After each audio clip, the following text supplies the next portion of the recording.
Soraya Khabir, and I want to present the book called Focus from Daniel Goleman. So I'll do the presentation in English. So he starts with one example, the one of a security guard in a shop, and how this person is able to focus on one person at a time and being completely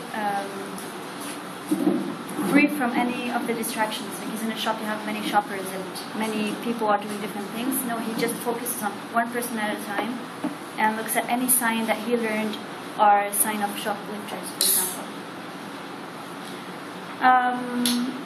So in this book, he speaks about three components of the attention. There's an inner focus, which is for the self-awareness and self-management. There's another one, which is the other focus, where for the empathy and the skill in relationship with others. And there is the outer focus, which is more about complex systems and that we are surrounded with. It may be culture or norms or things like that. In his opinion, just like any muscle, attention has to be trained, and he gives some keys for that. But mainly, I think the important point of this book is to really give some understanding of what is happening, and maybe that we can find each of us our own way for different problems. So the goal is really to improve those three levels of focus, and it will provide us with a balance where we can be both happy and productive. So as a cognitive scientist puts it, attention provides the mechanisms that underlie our awareness of the world and the voluntary regulation of our thoughts and feelings. So in his introduction, he makes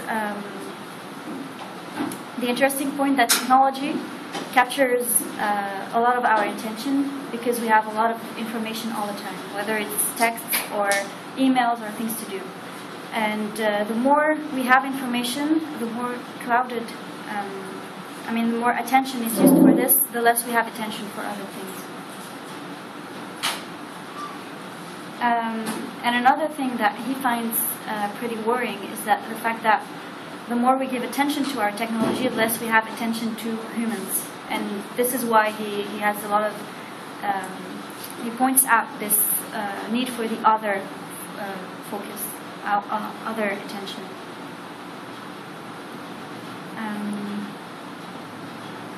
And that would be a concern about the attention decaying in some people. Whether it's kids or also adults, for both.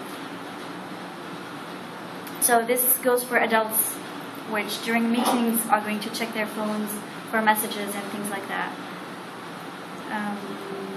So it simply becomes the norm for our world today. So for the basics of the attention, so there is what we call a selective attention, the ability to ignore either chatting or noise around us to really concentrate on something that we need to do. And it was found that phase locking state is such that the circuitry in the prefrontal cortex gets synchronized with the object of attention. So for example, if with the sound you have to click on a button, then the circuitry in your brain is going to be synchronized with the noise, especially if it comes regularly, and you know when you have to click the button. Any distraction would then disrupt the synchrony, and we have the need of this synchrony to have this attention. Without the synchrony, we have a deficit in the attention. And learning, for example, is very dependent on focusing and having a focused attention. And the lacking of focus is then having our mind wander, and many brain circuits that have nothing to do are kind of distracting what we should be doing in synchrony.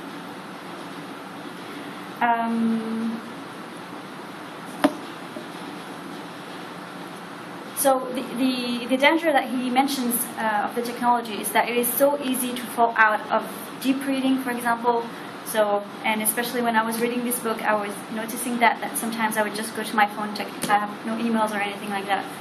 And we have a bombardment of messages and other things that can distract us from what we're doing.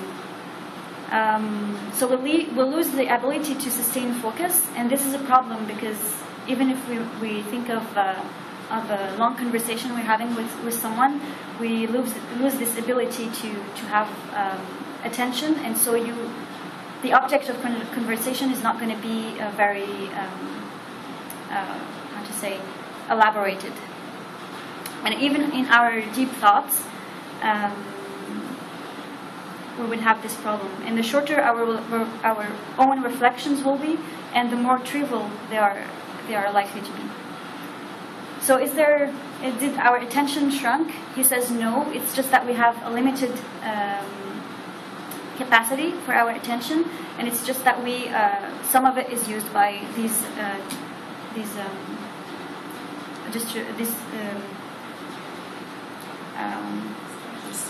distractions, exactly. So there's nothing called splitting attention during multitasking. It doesn't exist. However, we have switching.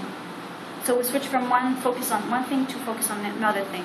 And doing this is not really the best because you will never reach a state of full focus on one thing.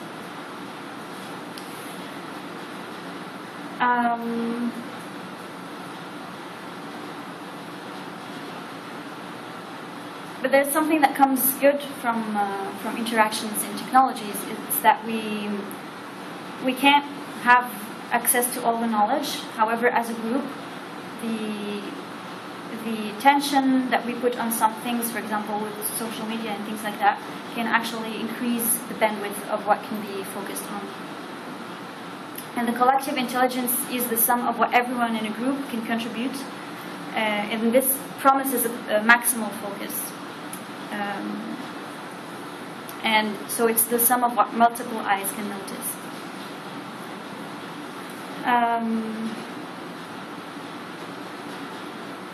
So research in Harvard defined what we can call a good work, and it's a mix of what people are excellent at and what they believe matters. Aligning what we do with what we love is the best way to have full absorption and so to be efficient, but we can't all have our dream job, but we can reach, there are things we can do to still have attention during our work, whether it is to have challenging tasks that will be motivating for us, and motivation is a good way to reach a real focus in what we're doing. But there's also pressure that can be put on us, for example, a deadline or something like that. But having too much pressure can also lead to burnout, and so having too much attention go to the worries rather than actually the work. So some people we have to find balances in everything we do to find good combinations.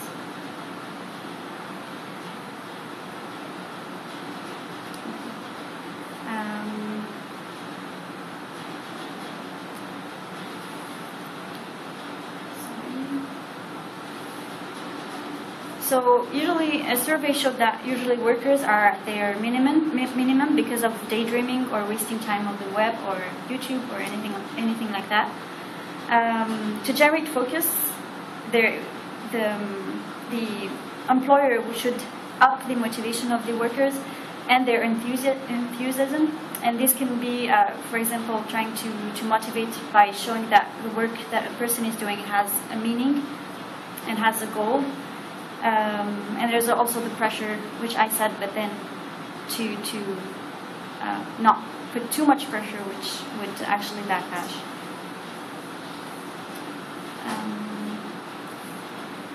Now there are two things about attention, what we call bottom-up and the top-down.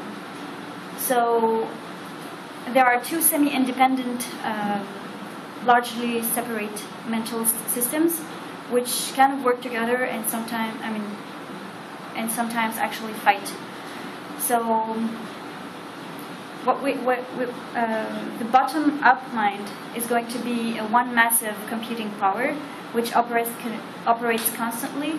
So when we're thinking of a problem, I don't know if that happened to you, but if you have a problem in math and you're looking for a solution, can't find it, and then you're just, crossing the street 4 days later, and then solution came. So this is basically because you have this bottom-up system which is going to work on finding a solution. So it operates constantly without us being conscious of it and in an automatic way. This is for any kind of trying to find solutions for complex pondering, whatever they are. And it's completely unconscious and only presents the output to our consciousness. Like it came out of nowhere, whereas, it was worked on for a long time. This back-of-mind attention typically comes to the center of focus when the unexpected happens. So it's not only for problems, it's also with sensory things that we have. So we hear a honk, the attention will go to the noise right away. Or a phone rings and the attention goes. So it's also a process that can impose to us attention to something that we were not trying to look at. So this neural wiring lies in the lower part of our brain, in subcortical circuitry, and breaks into awareness when notifying the neocortex, which is the surface of the brain. So this bottom-up mind operates quickly, involuntary, automatic, and it's intuitive, impulsive, and it executes the routine and guides our actions, manages our mental models of the world, and also it is called this way because the sensory input can force us to attend to something. And there's the top-down mind, which is slower and voluntary and effortful, and seeks to self-control, which can overpower the automatic. So we have this automatic thing going on all the time with our routine. It takes no effort at all. Every movement that we do is automatic, and we don't necessarily think about it. But this top mind can have some control over it, and can take over. And it also can stop the impulse from the bottom-up mind. And this allows us to learn new models and take charge of automatic repertoires. When we learn new things, we have the bottom-up, which has models already here, so you can add things and have a web of things, of information grow. So in top-down processes, as deep talk with someone, the mind's eye plays out as a continual dance between stimulus-driven attention, so capturing the information, and voluntary directed to the conversation. The bottom-up multitask, it scans many information at the same time in parallel, and what is relevant is going to be made aware for us. So it kind of is a filter to what is relevant or not, so that we're not overwhelmed with information. Whereas the top-down mind has to take everything one at a time and analyze it. This is why it takes more time. So one of the things important with this is if you enter a room and you see, you don't see it yet, but your bottom-up mind is conscious of a spider that is there and which would be a danger, then we would become aware of it right away, because this is the purpose of it, to make you aware of things right away when it can be a danger or something like that. So the bottom-up system comes with a preset survival program for the need to feed, procreate, and so on. And we also often need to navigate life top-down despite the constant undertow of bottom-up whims and drives. And often the bottom-up will win just for energy's sake, because having this top-down process is very energy demanding.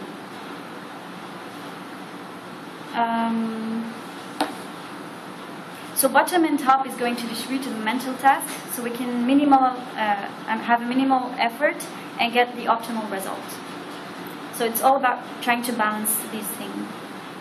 Now, if we think about champions, having all the amount of training that they have, they can do things quite automatically. So they train so much that it all become, instead of being something that they have to force and think about, it's automatic. They know the right moves and everything. Typically, I don't know, like football players, they can expect their opponent movements and things like that, so that they don't really have to think about it, and they can have more, they can put more thought into different things rather than the movements and things like that. Another story that he was telling was that there's an athlete who was doing a certain exercise during the Olympics games, and she kept on thinking, at some time, instead of just letting her body, which knows exactly what to do, and her bottom automatic process to take over, she started thinking, I have to be careful of not doing this, and so she started thinking about it, which completely made her lose, because sometimes having this top-down effect is not being good, because you introduce some changes from something you are used to, you know what to do in the automatic process, and this just kind of sweeps what you know, and you kind of are more more susceptible to doing mistakes. And especially that when we think about things that we are doing, we actually have circuits for worrying which are well activated, but the prefrontal cortex, which takes care of that, knows nothing about how to deliver the move itself. So this is why it's a problem.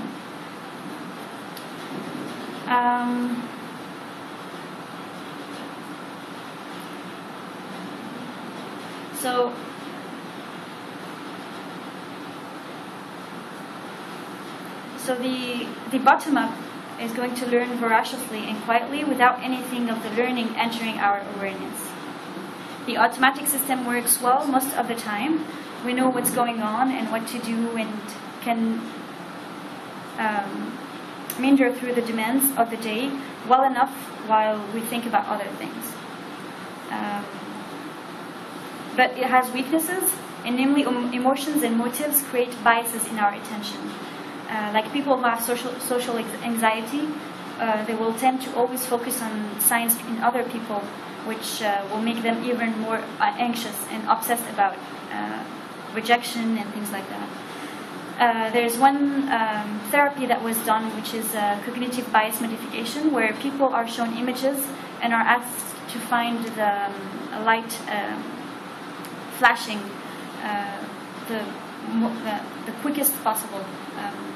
And what they were doing, actually, they were showing images with some people on it, and actually the flashing light was never on the danger of that the person perceives, which would be when you have social anxiety, these people would look right away on the people on the image, because they need to find maybe danger signs or things like that.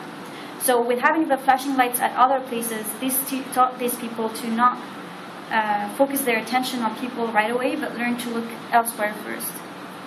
So it's possible to actually change our attention automatism by some easy exercises like that. And of course, marketing wants to use our bottom-up process to control our decisions, because things that we are not aware of can be used to make us buy different things. The bottom-up system is supposed to help us detect danger, and so it immediately focuses on snakes or spiders or angry faces, and even sometimes you can have, even without seeing a face that is angry, if you have images that are too fast for you to be aware of, you will still have some alarm signals that will be activated by this automatic system.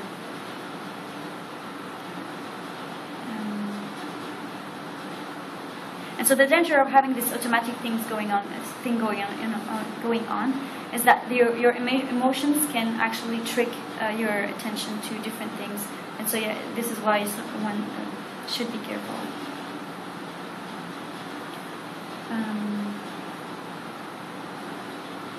And the problem is that this can trigger something that we can call emotional hijacks, which are triggered by the amygdala, the brain's radars for threat, and which constantly scans our surroundings for dangers.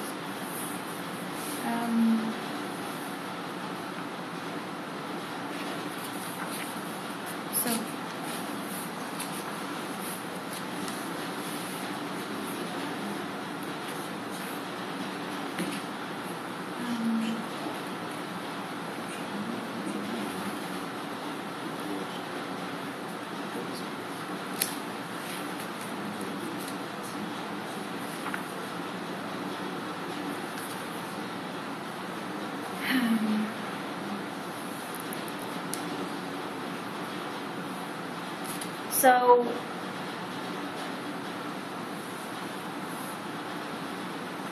there's something that he speaks about, which is the open awareness. Having an open awareness allows you to have more being able to come in. It's when you try to get rid of everything that will make you focus on one thing or another, and as you open your mind, somehow more information can come in and you're more able to take in and things like that. And this is why one can, with the open awareness, there is no emotional hijack, and so there is just the richness of the moment.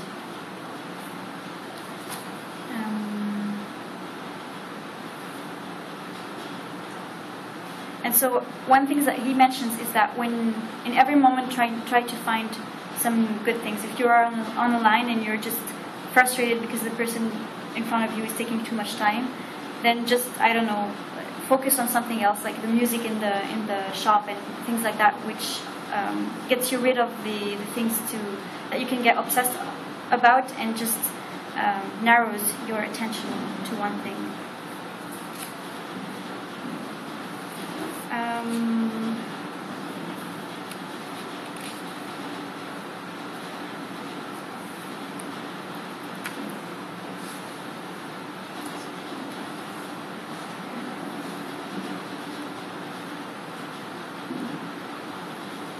So another thing is that being tightly focused, having a very focused attention is going to be very energy demanding and very tiring.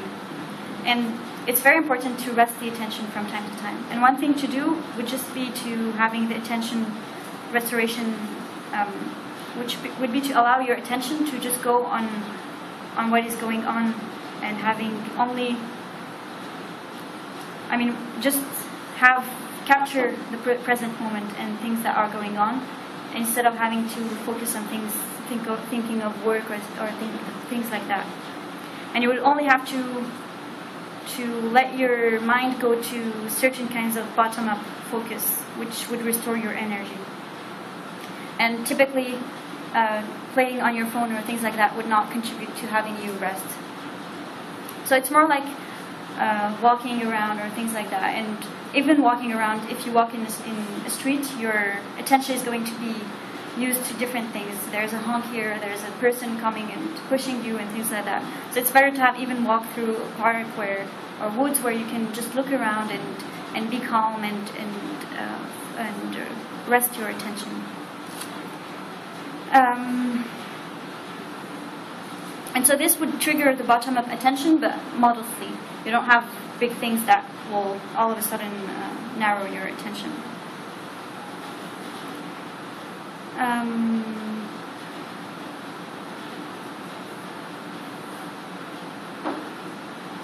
And even if you're walking around in a park, you can try to rest and everything, but you still have your wandering mind, which can go to things which are not necessarily happy thoughts, which would be, I have to pay these bills, I have deadlines.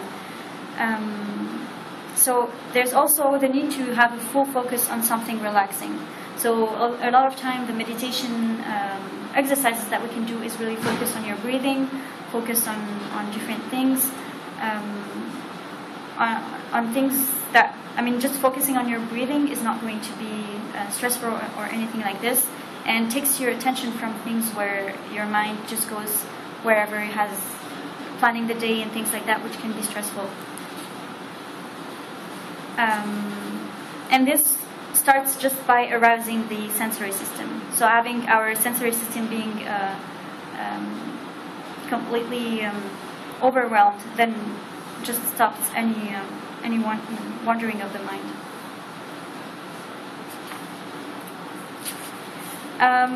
So he speaks a lot about the self-awareness and the importance of self-awareness. It's the self-awareness is going to give you a bit of information from your own body and your own behavior, and creates an inner rudder, which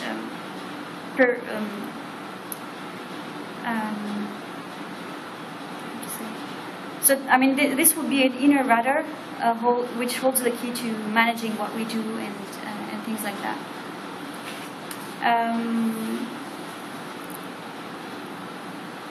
And also, I mean, this gives you information on who you are and how you feel, which is important for your self-management. There's even physical things that we can have about physical science that can tell us more about how we feel inside, which is typically saying that we have a gut feeling. It's true, we have actually information that goes to our guts when there is a feeling of something going wrong, where different visceral signals just actually change what is happening in your guts. So, you have even physical signs of how you feel.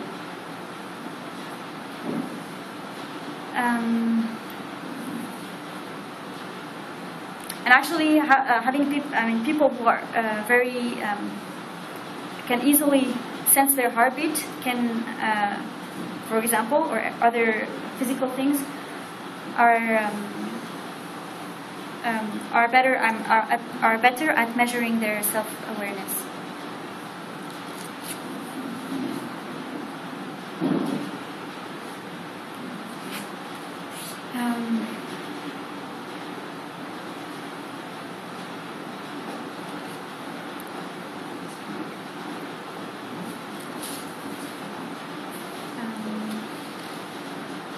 So this physical, actually, mirror of how we feel is important because we can have this reaction before we're even aware of it, and actually, when we have to choose, we kind of have a simulation going on of how we would feel if we were to choose A or B.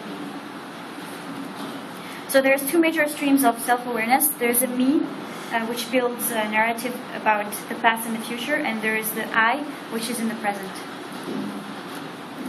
And the I is going to build our brain system for mapping the body via the insula, which is a brain region. Now, a thing that we usually do is that we try to see ourselves as others see us.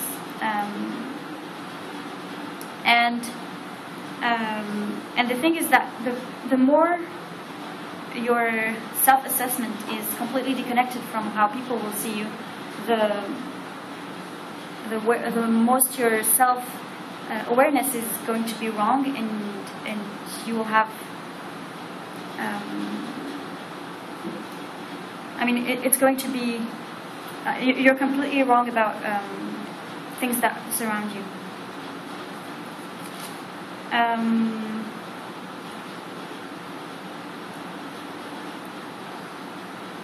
So there's an intriguing relationship between self-awareness and power, where self-awareness seems to diminish with the promotions up the organization. So the more someone is going to be promoted, the less this person will have a self-awareness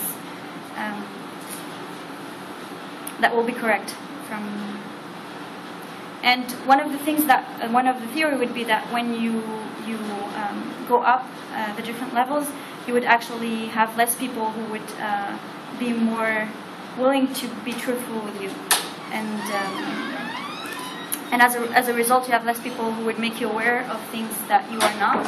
And this is why we need others actually to look at ourselves, because they will give us a feedback and show us if we are not blind to something that we don't know.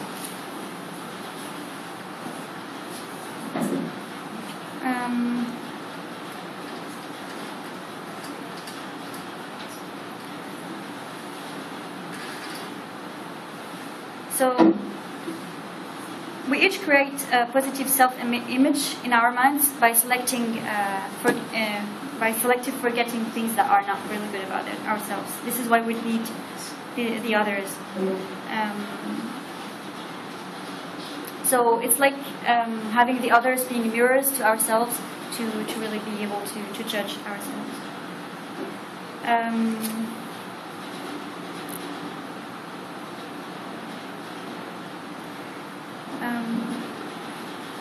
And there's an example where, for example, physicians, which tone is very important when they speak to patients, and sometimes they can not be aware of how they speak to patients, and having them recorded and maybe make them hear themselves can be a good way to make them aware of the way they speak. And especially in difficult conversation with patients, they can enter a high state of anxiety and heightened vigilance, and any sign of the physician being not caring or anything like that will make them even more anxious.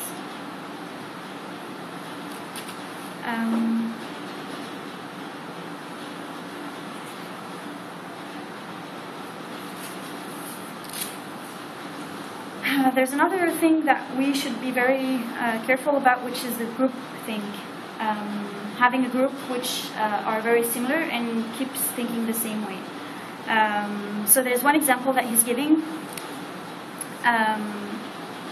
in that book is that in the 1960s, during the civil rights movement, he realized that just having this person coming and talk about how there was segregation and things like that, he realized that surrounding him there is segregation. He realized that his school was only with white kids and very few Asians or Hispanic, but no black people, and that usually they had their own schools and things like that. And how a group think can blind us to things that are surrounding us. And that's a problem that comes when we think we know everything we need to know. And this is something that shows the need to have an expanded environment, where we will have people who can tell us things that not necessarily are in what we think. So an example he is giving is simply a company that had a product, and then people got worried because they heard things about this company, and they tried to have more information, but the people working in the company were not willing to give information because they were just all engineers and they don't know how to work with such cases where people want to know what is happening. Usually they are all secrecy and things like that. So one person that was outside the company gave them the advice of making a website, for example, explaining what is going on, and having the people understand, which was something that no one of them would have thought about, and which appeased the people that were asking questions. So it's very important to have this expanded group where you have people who can bring something and make you aware of something which you were not aware. And having this group thing can actually be more like a closed circle where you can't see and you think you know everything there is to know, but it's not the case. And that's even in a person itself can have this. When you think that you are better than average, sometimes you're actually performing the worst of all. So drivers who think that they are better than the other drivers tend to have more accidents with others because of this self-awareness that is wrong.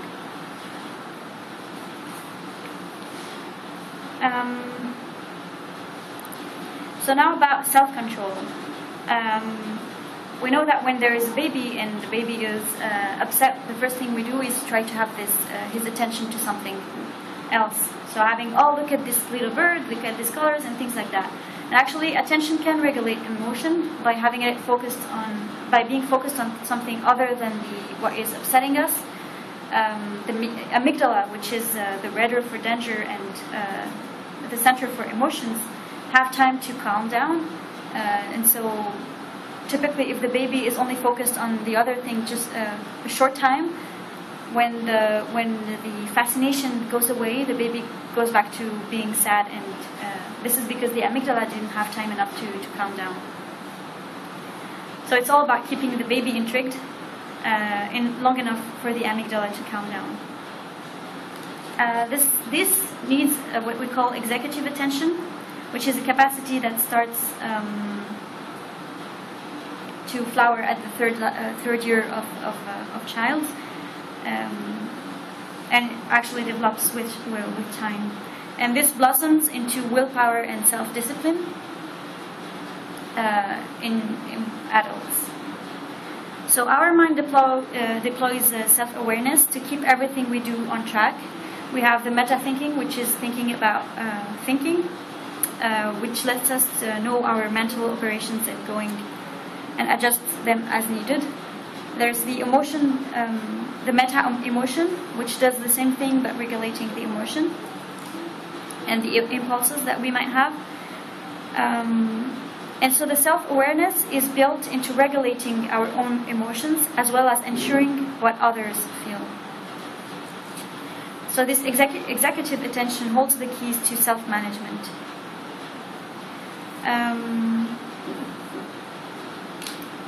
Here it says that networks for attention are like an organ that develops in parallel with the brain. And it's true that we have genetical information. So we have this. This network is in a certain way because of our genetical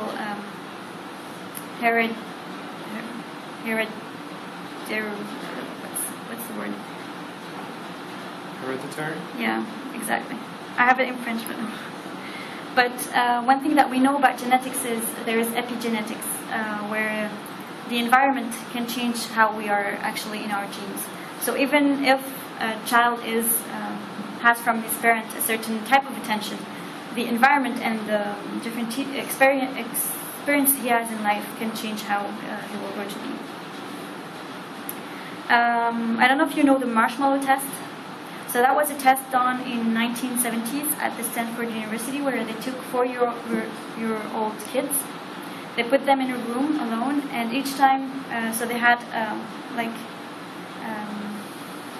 plate with a marshmallow inside, and they were told, okay, you can have this marshmallow now, but if you want, you can have 2. If I just go do some errands and then come back, you can have 2, and that would be for 10 minutes. And then kids were left alone in the room, and you have some of them just don't wait, they go and grab the marshmallow and eat it.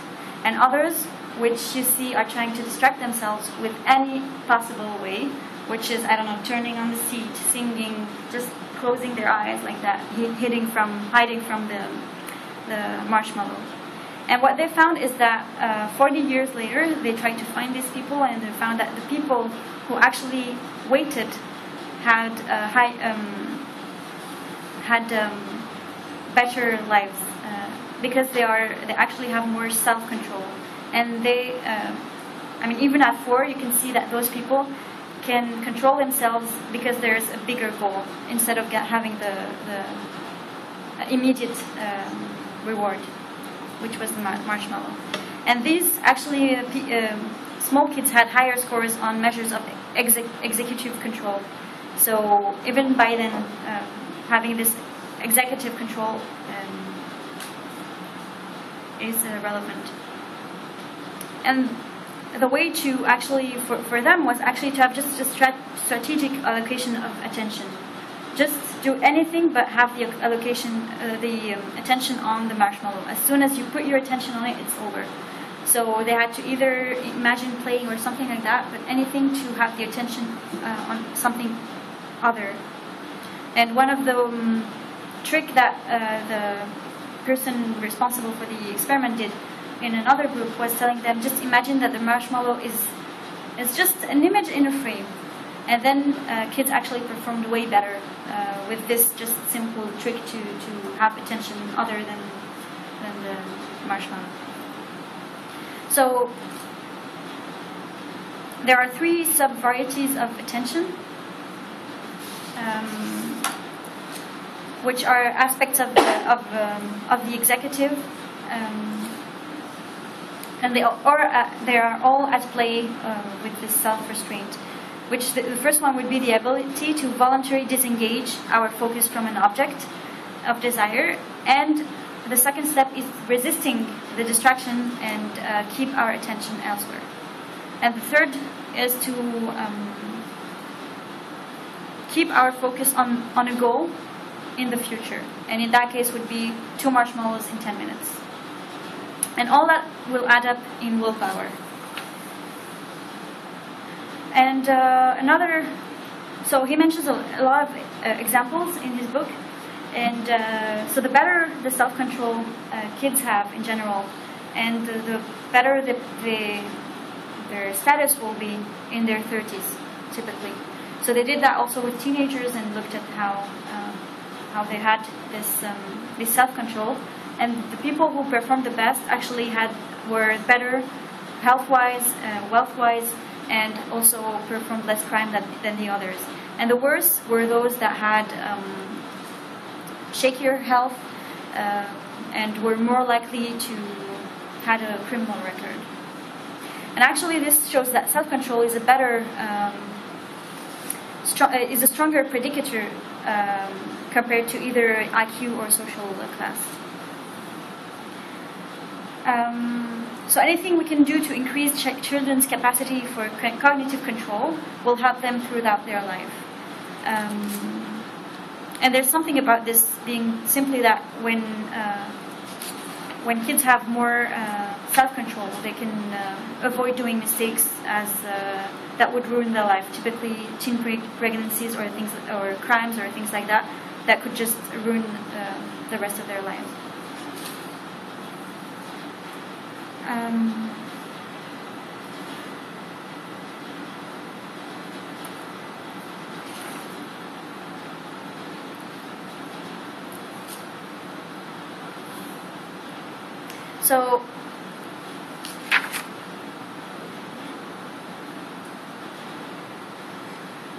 So teaching the self-regulation skills can actually rewire parts of the brain for kids in whom they had never been, they had been underdeveloped. So it is something that we can work on and we can change.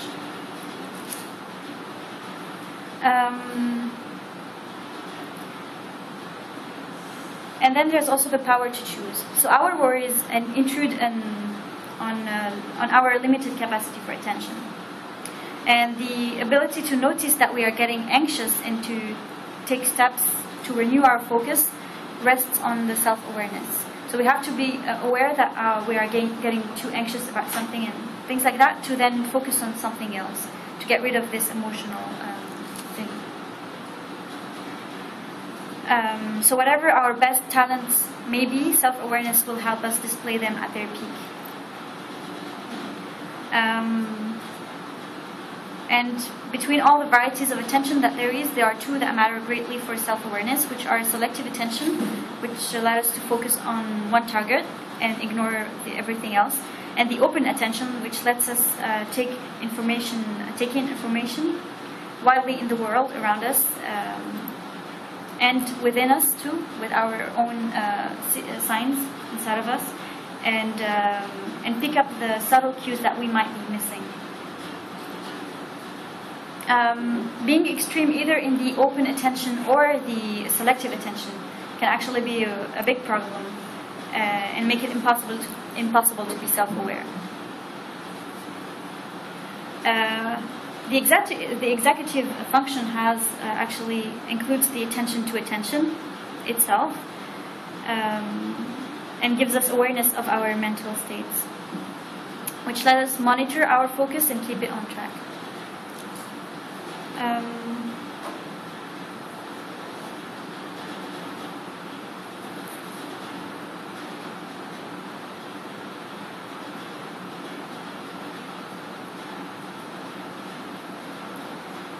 So again, with the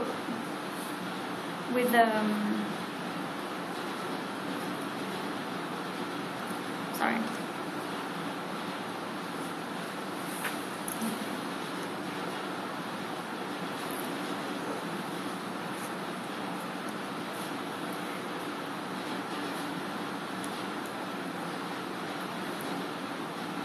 So in the mind's arena, the willpower represents a wrestling match between top and bottom systems, where the cognitive control represents the cool mental system that makes an effort to pursue our goal in the face of our hot emotional reactions, which are quick, impulsive, and automatic. So our reward system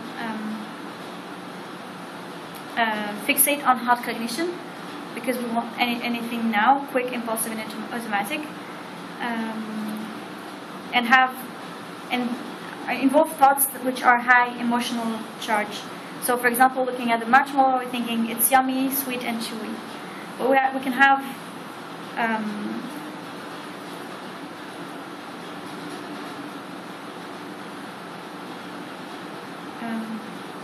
and so the greater the charge of this attention on the object of desire, then the greater the charge will be on the frontal lobes, which will be hijacked by the emotions. And having simply the prefrontal executive system just cooling the hot by suppressing the impulse to grab, by thinking of things other like if I eat it, it's going to make me fat, or things like that, can simply win the battle.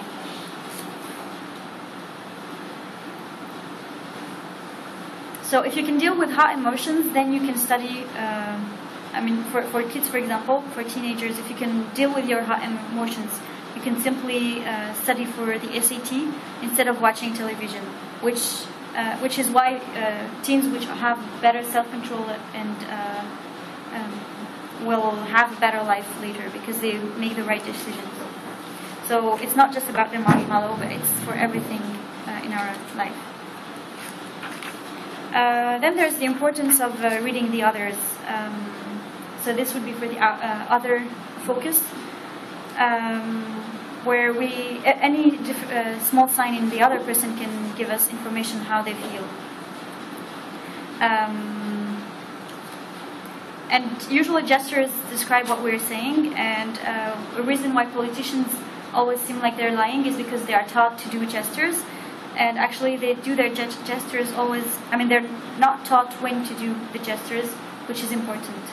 And we unconsciously can interpret any gesture that someone does, more or less good, but we can do this, and this is why it looks fake, because they are taught the gestures, but they do it at the wrong times. And one simple example is if I say she's a great candidate for the job. If I say that she's a great candidate for the job, that's a good thing. But if I say she's a great candidate for the job and nodding just a bit later, gives it an ironic thing.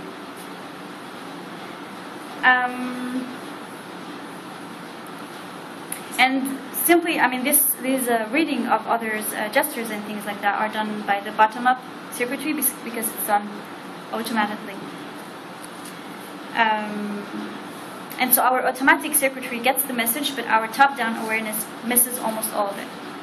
But we still have sometimes reactions that are with the thing. So the cognitive empathy is one of the three main varieties of the ability to focus on what other people experience. It can be a top-down mental operation. What we call the emotional empathy is when we join the other person in feeling along with him or her, and this is automatic or spontaneous. While cognitive and emotional empathy means we recognize what another person thinks and resonates with their feelings, it does not necessarily lead to sympathy. The empathic concern goes further, where leading us to care about them and mobilizing us to help if need be.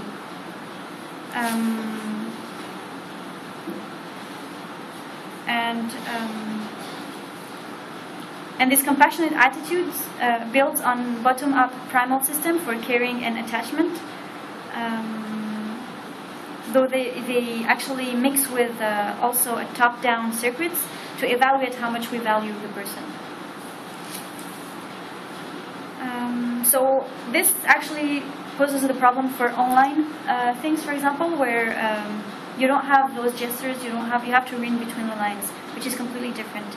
And having all these interactions through technology lowers our capacities to improve this.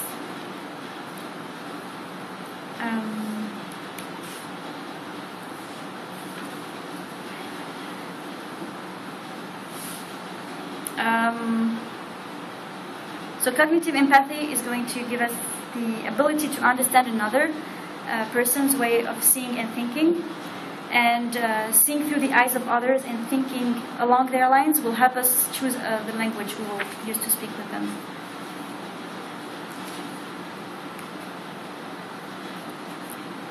So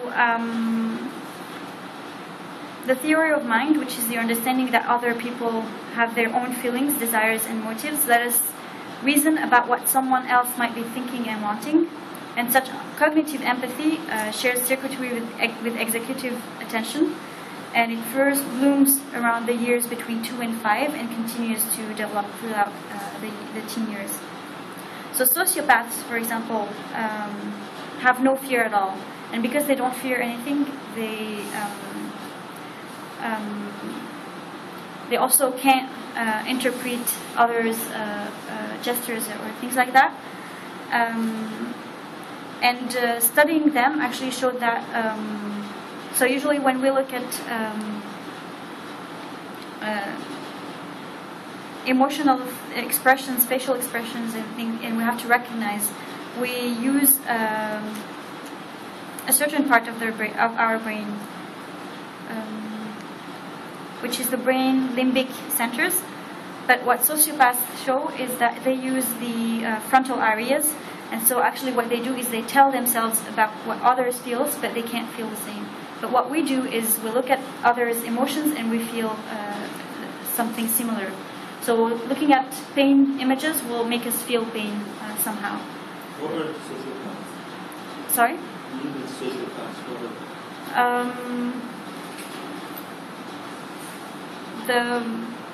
I don't know, like... It's more of, well, you have some of them which are completely integrated into our society because they are able to tell themselves and they can tell themselves what is wrong or right. But you also have the sociopaths who just don't care and will end up killing people because they want to kill someone or something like that. So actually what those sociopaths would have would be that they lack a cognitive control for impulse. And so they are unable to have the self-control necessary. They want the reward now and they never see the bigger goal.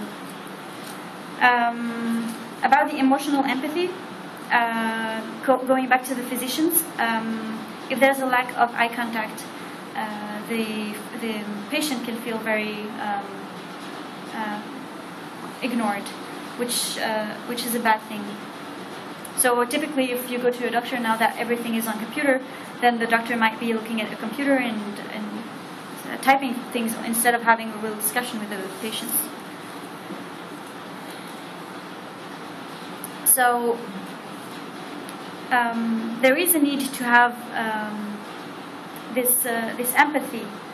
Emotional empathy and sharing of things. And typically when we are listening to a gripping story, when we listen to someone telling a gripping story, what you see in the listener brain is that you have a synchrony between the listener and the person who is telling the story. And the more there is concentration and focus in what is told, there's also what we see as the brain of the listener is actually anticipating the one of the storyteller.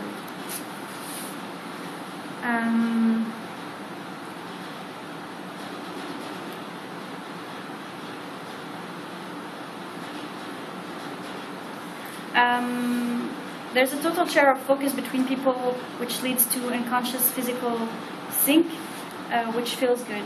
And that is true that people, when they are very focus linked, will have similar gestures without even feeling it. We also have mirror neurons in our system, which make us feel another's joy or pain. There's what we call the empathic concern, which would be the compassion, and it is built on the empathy and requires focus on others. The empathic concern is a part of parenting, simply caring for a child, and this actually goes also for others.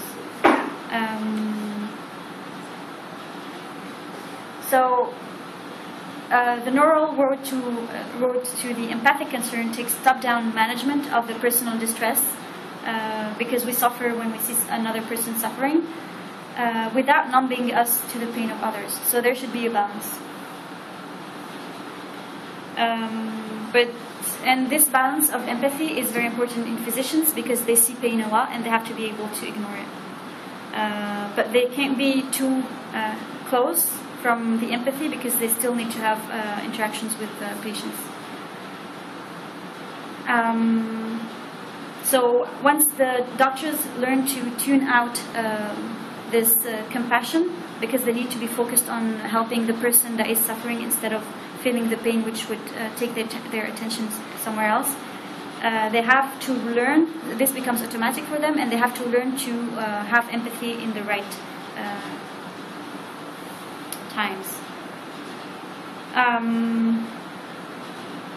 There's also the social sensitivity, where someone has to be aware of the context, and that would be the outer. And some people are more sensitive to this and can have a better feeling of the context.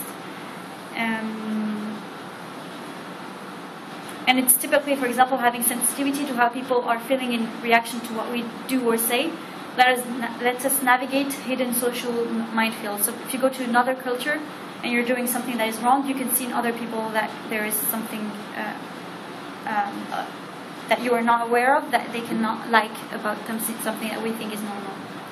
And so when we are off, we have this feeling of this doesn't feel right. And this comes from picking up signals of embarrassments or distress from people who are around us. This helps us map also the context awareness, help us map the social networks in a group.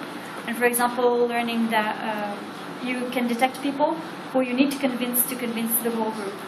So this kind of intelligence and awareness can help you have this. There's another thing, which is the power. The more a person has power and the less attention it has to others.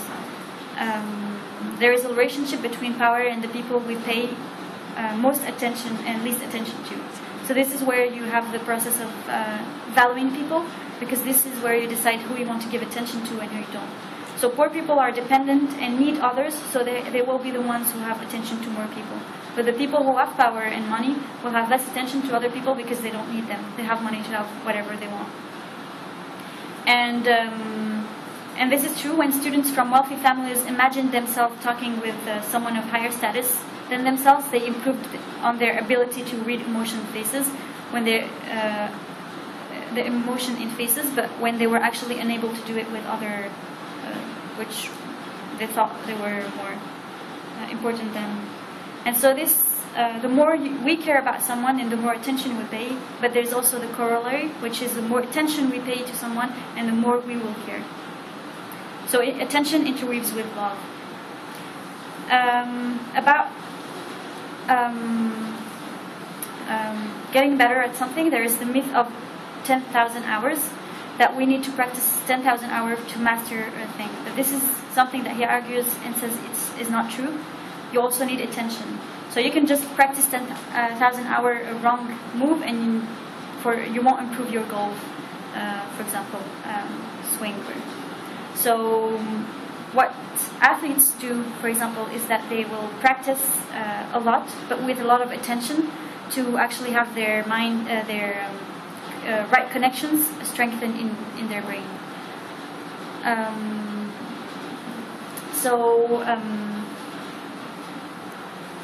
So it's not about mechanical repetition, but it is about continuous adjustment over and over, which requires a lot of attention and focus.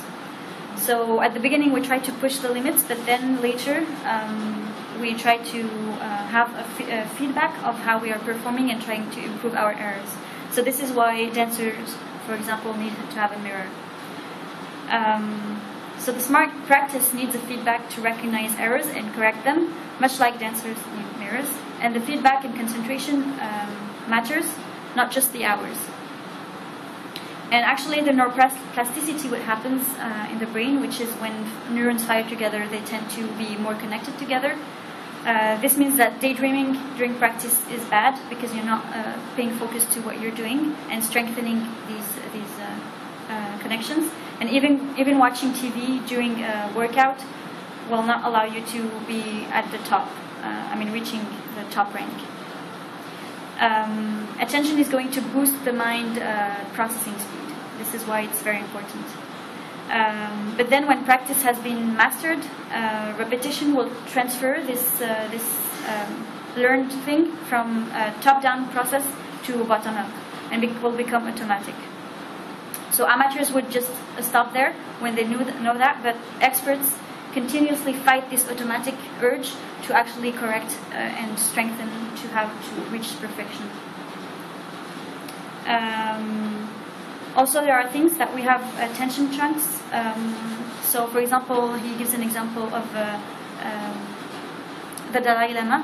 He has his own translator, and one time he spoke for 15 minutes, and the interpreter who was supposed to translate gave also 15 minutes of translation without writing anything, rather than just very few words.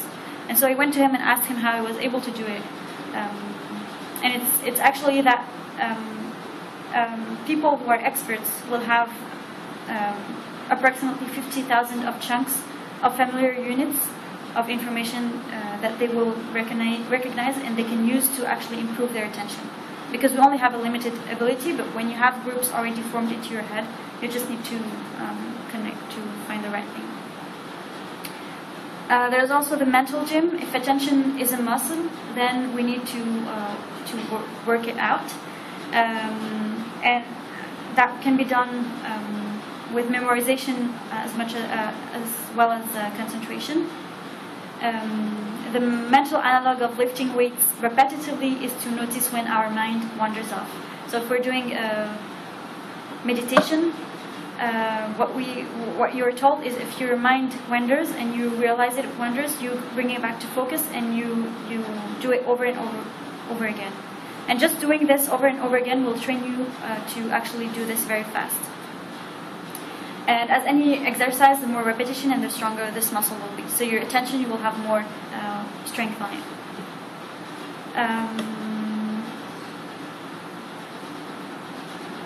So concentration on one point is the basic attention builder, but that strength can be applied in many different ways. And in the mental gym, the specifics of practice make all the difference. And then he also goes on talking about how we should accentuate the positivity in our life, because then goals become more exciting, and we have this reward in the future, which can be motivating for us. And the positivity also gives us energy to be able to put on the center of attention. So we shift from the usual self-centered focus on me to a more inclusive and warm focus on we. I guess I'll stop here because it's very long. But basically the book is very easy to read. It's very nice because he gives a lot of examples. Every part here, there's an example, which is the best way to understand every point. And he gives some key advices here and there, which can be useful.